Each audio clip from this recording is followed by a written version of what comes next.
Olá, eu sou a Carol Nogueira e esse é o Item Mais da CNN.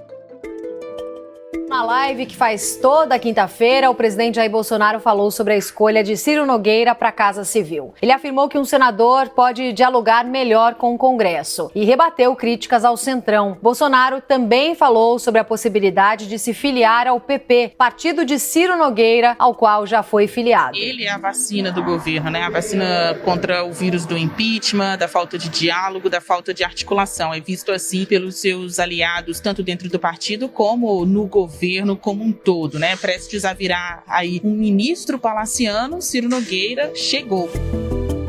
Eis uma nova dança das cadeiras ministeriais. Sai Luiz Eduardo Ramos e entra Ciro Nogueira no Palácio do Planalto, mais precisamente na Casa Civil. E o coringa, Onyx Lorenzoni, muda de cargo no governo pela 4ª vez. Passa a ocupar uma nova pasta, o Ministério do Emprego e Previdência, o antigo Ministério do Trabalho, que volta à cena. Até então, estava substituído por uma secretaria especial, dentro de um superministério da Economia. Fazia parte do discurso de campanha do presidente Jair Bolsonaro de enxugar a máquina pública. A ideia era ter 15 ministérios. Com o Ministério do Emprego e Previdência, o Brasil tem agora 23 pastas. Esse movimento acontece no momento delicado para o governo, que busca uma melhor interlocução com o Senado para a aprovação de projetos e para ganhar musculatura política. A expectativa é de que ele atue como um bombeiro da República, ou seja, alguém que melhore a relação do poder executivo com os demais poderes. Se de um lado Ciro Nogueira faz ser escalado para agir no Senado Federal, melhorar a relação do Senado com o Palácio do Planalto, também com o Supremo Tribunal Federal. Neste final de semana, o presidente Jair Bolsonaro teve uma conversa com alguns ministros e ele disse que a expectativa dele é de que Ciro Nogueira seja uma espécie de ponte com o Supremo Tribunal Federal.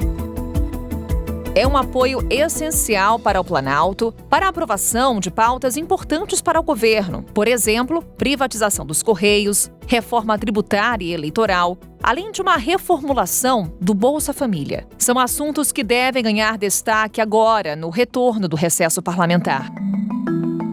Na esfera da economia, esse episódio do Item Mais vai esclarecer o que seria essa pequena reforma ministerial, nas palavras do próprio presidente Jair Bolsonaro. Começamos olhando para a economia. Para isso, chamamos a Raquel Landim, nossa analista de economia da CNN, que está comigo diariamente no Jornal da CNN. Mais do que um prazer te receber, Raquel. Bem-vinda. Obrigada, Carol. O prazer é todo meu. Bem, Raquel, quero começar essa conversa olhando para trás, quando houve a criação do Superministério da Economia. Pela primeira vez, Paulo Guedes, então, ao que tudo indica, vai perder uma secretaria especial, Secretaria do Trabalho. Há articulações também no sentido de retirar a Secretaria do Planejamento e transformá-la num ministério. Minha pergunta é, a criação do Superministério da Economia foi um erro?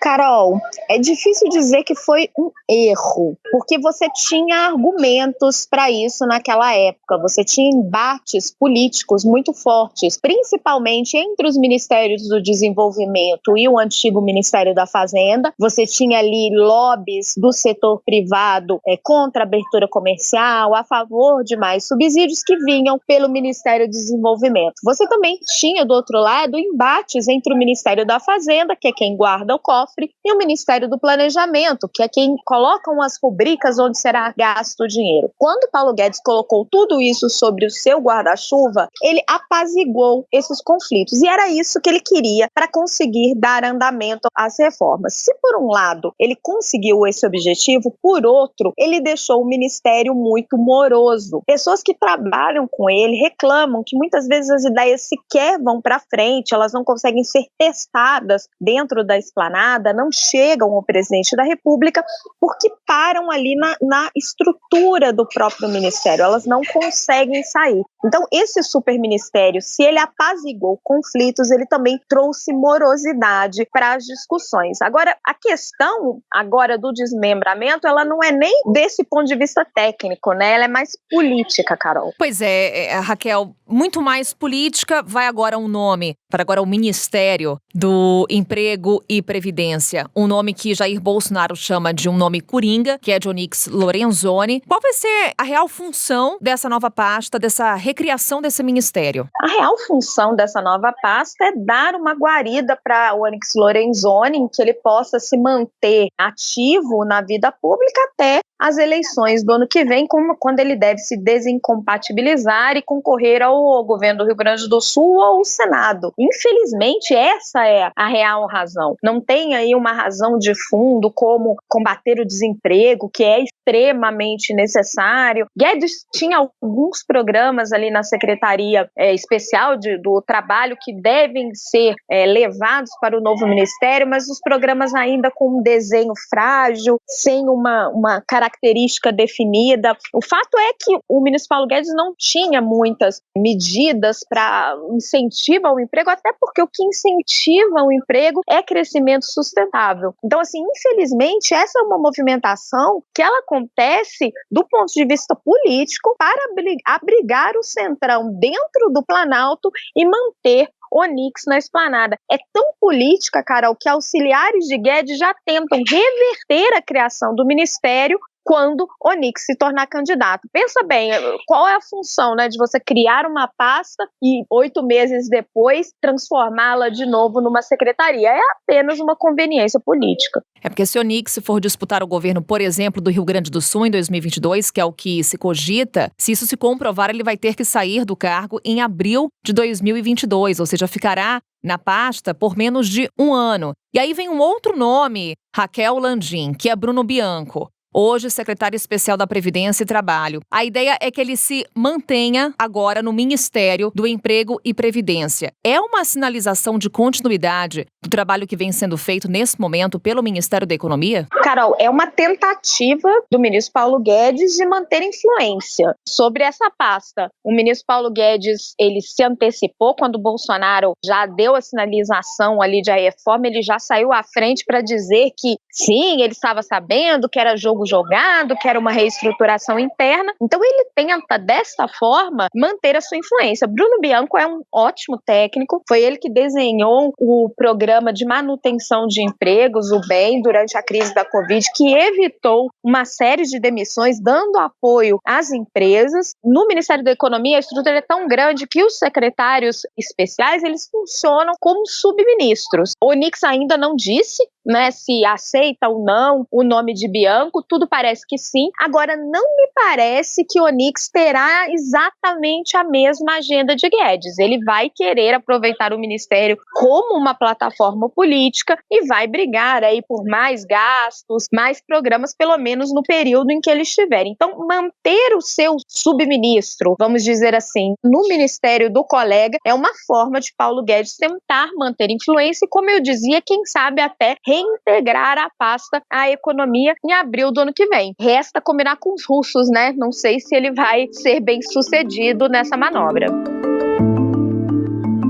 O ministro da Economia, Paulo Guedes, disse que estava tudo pronto para que isso acontecesse, inclusive ele abriria a mão de uma parte de uma secretaria que fica ali dentro do superministério da Economia para acomodar a chegada do ministro Onyx Lorenzoni, para que o senador Ciro Nogueira, que é um senador super ativo nas questões governistas dentro do Congresso Nacional, pudesse ser incorporado. Raquel, e Paulo Guedes, ele que chegou ali na função como um super-ministro de Bolsonaro, ele já não é mais tão super assim? Olha, já faz tempo, Carol. Já fazem alguns meses em que mudou a percepção do empresariado, do mercado, sobre o papel do ministro Paulo Guedes. Ele continua, claro, ainda sendo uma peça muito importante do governo, ele tem ali vários ministérios sobre ele, mas ele não é mais tão ouvido. Antigamente, lá atrás, há alguns meses, se viesse esse desmembramento do Ministério da Economia, você ia ver uma reação imediata no mercado, bolsa caindo, dólar subindo. Isso não aconteceu. Tá certo que o trabalho não é uma área tão engendrada ali na política econômica, como poderia ser, por exemplo, a recriação do Ministério do Planejamento, mas o fato é que o mercado passou batido por esse possível desmembramento do super Ministério da Economia. E já faz algum tempo que o mercado tem passado batido com as falas de Paulo Guedes, não tem dado tanta atenção ao ministro. Eu acho que esse é o principal termômetro da perda de força e de poder dele. Hoje, um interlocutor muito mais ouvido pelo setor privado em geral é o presidente do Banco Central, Roberto Campos Neto. O que ele fala faz preço. O que Guedes fala muitas vezes não faz preço. Os impactos dessa mudança no Ministério da Economia, a recriação de uma pasta voltada para o trabalho, no momento em que falamos de 14 milhões de desempregados. A gente consegue trazer os impactos dessa mudança num contexto de mercado de trabalho? Olha, Carol, como a gente falava no começo dessa conversa, existem alguns programas em gestação. Um deles é o bônus de inclusão produtiva, em que o Tesouro entra com uma parte do dinheiro, as empresas entram com outra para qualificar profissionais, especialmente os profissionais jovens, mas olha, é uma receita que já foi tentada no governo Lula com aquele programa Primeiro Emprego, não funcionou, porque falta a esses jovens uma capacidade emocional até que vem ali da primeira infância. O fato é que o ministro Guedes não tem uma política voltada para essa área. Ele tem uma política mais liberal, com a qual muitos economistas concordam, de o que estimula o emprego é o crescimento. Então, assim, eu acho que esse ressurgimento dessa pasta é por uma conveniência política e não é de se esperar que traga grandes mudanças, infelizmente, para o mercado de trabalho. Vou só aproveitar o gancho, Raquel, você fala dessa conveniência política. Ela não pode ser importante no momento em que Paulo Guedes precisa aprovar reformas importantes para a economia, por exemplo, reforma tributária? Carol, o Centrão, na pessoa do presidente da Câmara, Arthur Lira, tem sido, como o governo gosta de chamar, de reformista. Não saiu ainda, reforma tributária, reforma administrativa, mas saíram algumas medidas importantes, como a independência do Banco Central, o marco do saneamento. Você teve reformas aí que não são tão diretas, mas são reformas importantes para o Estado brasileiro. Sim, o poder de fogo do Centrão, ele ajuda. Vamos lembrar da privatização da Eletrobras. O problema é o preço. Se o governo está muito fragilizado politicamente, o Centrão acaba cobrando um preço muito alto. No próprio processo de privatização da Eletrobras, foi colocado ali uma série de pendulicalhos e muita gente no mercado diz que a privatização pode acabar não valendo a pena no médio prazo por ter tornado a matriz energética brasileira mais cara. Então, assim, é um balanço delicado. Sim, você colocar o Centrão dentro do Palácio do Planalto, com o Ciro Nogueira na Casa Civil e Paulo Guedes ceder um anel ali com a recriação do Ministério do Trabalho, se isso significa uma coalizão política mais forte para aprovar as reformas, é bom. Só que um governo muito fragilizado, o que a entrada do Centrão dentro do Palácio do Planalto também significa, a entrada dupla, já estava lá com Flávio Arruda, e agora Ciro Nogueira é um dos maiores expoentes dessa figura chamada Centrão, também demonstra um governo muito fragilizado que pode acabar aprovando reformas, sim, mas pagando um preço muito alto por elas. Raquel Landim, sempre um prazer te ouvir, sempre um prazer ouvir suas análises. Muito obrigada mais uma vez. Até uma próxima, Raquel. Até mais no Jornal da CNN. Até mais, Carol. Na segunda parte desse episódio, conversamos com Carlos Mello. Ele é cientista político e professor do INSPER. Professor Carlos Mello, sempre muito bom lhe ouvir. Bem-vindo. Muito obrigado, Carol. O prazer é meu. Professor, vamos então começar do começo. O que leva o governo a fazer uma reforma ministerial nesse momento? Bom, em primeiro lugar, a tese. Reformas ministeriais são feitas à torta e à direita para melhorar a performance de governos, para aumentar o prestígio do governo com a opinião pública ou para encaminhar projetos de alta relevância para o país. Não é o caso, né? Essa reforma feita pelo presidente Bolsonaro, ela parece visar exclusivamente o aumento da blindagem política do presidente da República e do governo. O governo vem muito desgastado, sobretudo a partir das revelações da CPI da Covid-19. Também pesquisas de opinião mostram o aumento da rejeição ao presidente e a diminuição da sua aceitação, né? Então isso tudo vai tornando o governo e o presidente da República mais vulnerável, trazendo o Centrão para o centro do governo, para o coração do governo, que é a Casa Civil. Jair Bolsonaro pretende talvez consolidar, reforçar os seus laços com uma quantidade mínima que seja de deputados federais na Câmara dos Deputados que não permitam, por exemplo, que qualquer iniciativa vinculada a impeachment ou coisa que o valha possa prosperar. Pois é, professor, o senhor traz pra gente a motivação de Jair Bolsonaro ao fazer esse movimento, mas pro Centrão, o senhor traz aqui elementos, CPI da pandemia, queda de popularidade do presidente Jair Bolsonaro, qual seria então o interesse desse grupo ao ocupar, como que o senhor se refere, o coração do governo? Recursos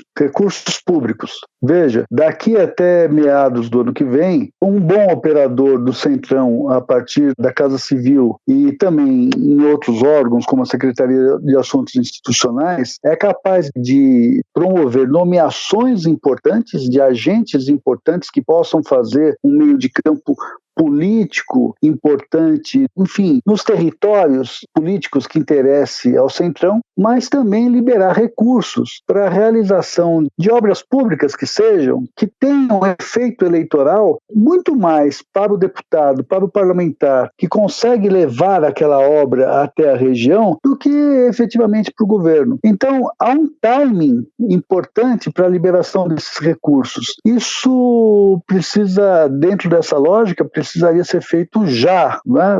Se possível para ontem, para que esteja no tempo político de ter algum efeito para a eleição do ano que vem. É isso que interessa ao Centrão. Se daqui até meados do ano que vem a popularidade do presidente da República continuar declinante, se os problemas do governo continuarem sendo tão brutais como tem se apresentado, o Centrão já terá, de alguma forma, resguardado os seus interesses com a liberação desses recursos. Ou seja, o que estamos acompanhando hoje é um movimento pensando em 2022 para os dois lados, tanto para Jair Bolsonaro quanto para o Centrão. Eu acho que para Jair Bolsonaro tem 2022, mas também tem o presente, o atual momento, que é um momento de muita vulnerabilidade, sobretudo diante das revelações da CPI da Covid. Agora, certamente para o Centrão, essa possibilidade de manejar recursos que não vinham sendo manejados ao contento do Centrão pelos militares, pelo general Ramos, que até então era o ministro da Casa Civil, parece ser interessante sim, e parece estar com os olhos voltados de fato para 2022. A saída de Ramos do núcleo duro do governo, do coração do governo, sinaliza alguma perda de poder ou de força dos militares dentro do governo Bolsonaro? Olha, nós temos que olhar para os fatos. Nosso papel aqui é buscar indícios, elementos, né? Nós temos alguns indícios. Por exemplo, a revelação da CPI da Covid, de um conflito dentro do Ministério da Saúde, onde havia um grupo de militares da reserva, digladiando ali, disputando com outro grupo ligado a políticos do Centrão, naqueles fatos todos que foram revelados em torno de contratos com intermediários para aquisição de vacinas, ali você já tem um elemento de que há um conflito, há uma guerra, há um choque, né? Mas não foi só isso. Nós tivemos a própria substituição do general Ramos, né? E para usar a expressão dele, de um modo atropelado, né? Ele disse que se sentiu atropelado, pelo que ficamos sabendo, ele ficou sabendo pela imprensa também da sua substituição. E também tivemos o vazamento de uma suposta pressão do ministro da Defesa sobre o presidente da Câmara em relação à PEC do voto impresso. Isso, veja, a pressão aconteceu no dia 8 de julho e tempos depois, semanas depois, é que houve o vazamento, né? No momento em que os militares já haviam fragilizados. Então há elementos para dizer que o Centrão tem avançado sobre o poder que os militares têm no governo. Os próximos passos desse conflito seria a aprovação da já chamada PEC Pazuello, onde você teria claras restrições à participação de militares da ativa em cargos civis civis no governo. Então, há sim um conflito e ao que tudo indica, é um conflito que tem sido perdido por esse grupo de militares que está no governo, né? Eu não quero dizer pelos militares, porque quando se fala pelos militares, está se falando de muita gente, está se falando das Forças Armadas, e não me parece que seja exatamente isso, mas por esse grupo de militares que aderiu ao presidente da República e se engajou no seu governo. Sai Ramos, entra Ciro Nogueira. Ciro Nogueira, professor, que já foi crítico do presidente Jair Bolsonaro, fez parte, por exemplo, do governo Dilma Rousseff e hoje ocupando o núcleo duro do governo, o coração do governo. Essa mudança, digamos assim, faz parte do jogo da política? Olha, faz parte do jogo da política, mas é claro que todo farisaísmo tem um custo muito grande, não é, Carol? Veja, há alguns postulados da política que se diz que ninguém é tão inimigo que não possa ser um aliado no futuro, e ninguém é tão aliado hoje que não possa vir a ser um inimigo no futuro. né? Isso é normal. Agora, o que é muito complicado é quando o sujeito cospe para o alto durante a campanha eleitoral e diz que dessa água não beberei, não farei acordo de forma alguma com esses setores, enfim, eu propugno uma nova política, uma política diferente disso tudo. E quando o sujeito é obrigado, no final das contas, a se dobrar à realidade política, é claro que ele vai ter um custo, né? Um preço a pagar por tudo aquilo que ele falou dentro desse clima de farisaísmo eleitoral, desse clima de hipocrisia eleitoral. Política é uma coisa complicada, difícil, é necessário fazer alianças. Agora, é sempre melhor quando se faz alianças em torno de um projeto onde todos ganhem, onde a nação ganhe, onde a sociedade ganhe. E nós aqui precisamos muito disso. Temos ainda a pandemia, temos problemas sérios com relação à economia, não conseguimos ainda enxergar o nosso futuro com claridade e nenhuma dessas alianças me parece que estão sendo feitas em torno destas questões, mas em torno de questões de sobrevivência política de um lado e de vantagens e interesses políticos com recursos públicos de outro lado. Essas alianças em busca do que o senhor se refere como sobrevivência política podem comprometer o apoio de parte do eleitorado do presidente Jair Bolsonaro, aquele eleitor que votou no presidente Jair Bolsonaro baseado no discurso dele contrário à chamada velha política? Basta fazer um cálculo muito simples. O presidente Bolsonaro teve 57 milhões de votos, enquanto que o ex-governador de São Paulo, candidato à presidência da República, Geraldo Alckmin, que era apoiado pelo Centrão em 2018, não chegou a 5% dos votos. Por quê? Alckmin carregou um ônus muito grande de estar vinculado ao Centrão. O Centrão já vinha muito desgastado, já era, para usar a expressão que o próprio presidente usou recentemente, já era um termo pejorativo em 2018. Esse custo, né, esse termo pejorativo, ele agora se transferiu de Geraldo Alckmin de 2018 para Jair Bolsonaro. 57 milhões de pessoas votaram no presidente no segundo turno porque, de certa forma, rejeitavam esse tipo de política, esse desgaste que se dava ao longo de vários governos no passado. É de se esperar que várias dessas pessoas sejam coerentes, né, com o seu voto de 2018 por rejeitar esse tipo de política e continuem rejeitando em 2022 e, portanto, rejeitem esse tipo de aliança feita pelo presidente da República. Ao mesmo tempo, temos agora o presidente Jair Bolsonaro declarando que é centrão desde sua infância política. Olha só, o centrão é um nome pejorativo. Eu sou do centrão. Eu fui do PP metade do meu tempo. Fui do PTB, né? Fui do então PFL e ficou então rotulado centrão como algo pejorativo, algo danoso à nação. Não tem nada a ver, eu nasci de lá. Isso também pode indicar para a gente, professor, que Bolsonaro pode se filiar a um partido do Centrão para disputar 2022. Há, inclusive, quem diga que ele possa se filiar ao próprio PP, de Ciro Nogueira. Antes de uma resposta objetiva, nós falamos aqui de farisaísmo eleitoral, né? O presidente dizia lá atrás que não tinha nada a ver com isso, que não era do status quo da política brasileira, e agora diz que sempre foi centrão. Me lembra muito as obras de um escritor britânico chamado George Orwell, né, 1984, Revolução dos Bichos, onde o que se diz hoje é passado uma borracha e é mudado, é alterado completamente amanhã. Então não se tem história, tem só conveniências nessas declarações. Esse é o primeiro ponto. Sim, Bolsonaro tem dificuldades em encontrar um partido que possa chamar de seu. No entanto, veja, não é qualquer partido que deixará que Bolsonaro o ocupe plenamente, sem nenhum anteparo, sem nenhuma precaução. O próprio PSL, que cedeu na legenda Bolsonaro em 2018, tempos depois, começou a haver uma briga com Bolsonaro e seus filhos em torno do controle da legenda nos estados, nos municípios, do próprio controle da legenda nacionalmente. O PP, que é um partido consolidado nacionalmente, um partido de caciques nacionais, pode até acolher bem Jair Bolsonaro, mas eu tenho muitas dúvidas, e creio que sejam dúvidas bastante razoáveis, de que esses caciques simplesmente passarão o poder para Bolsonaro para que ele conduza o PP ou qualquer outra legenda do tipo da forma como bem entender. Não é assim que a banda toca nessa configuração político-partidária brasileira.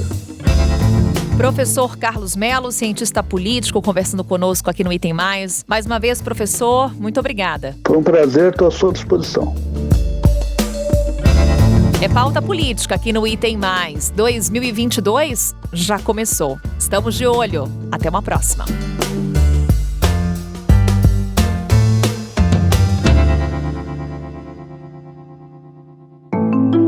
Com a apresentação minha, Carol Nogueira, esse podcast foi produzido pela Maremoto para a CNN Brasil. Roteiro e pesquisa, Daniel Miller. Pauta e produção, Danilo Santana. Operador de gravação, Nathan Kleiman. Edição e sonorização, Murilo Lourenço. Coordenação geral, Paula Weinberg. Coordenação de produto, Verônica Schneider. Coordenação editorial, Diego Toledo. Direção de jornalismo digital, Daniel Tosi. Você também pode ouvir o Item Mais no site da CNN Brasil e aproveite para conhecer os nossos outros produtos em áudio. Acesse cnnbrasil.com.br/podcasts.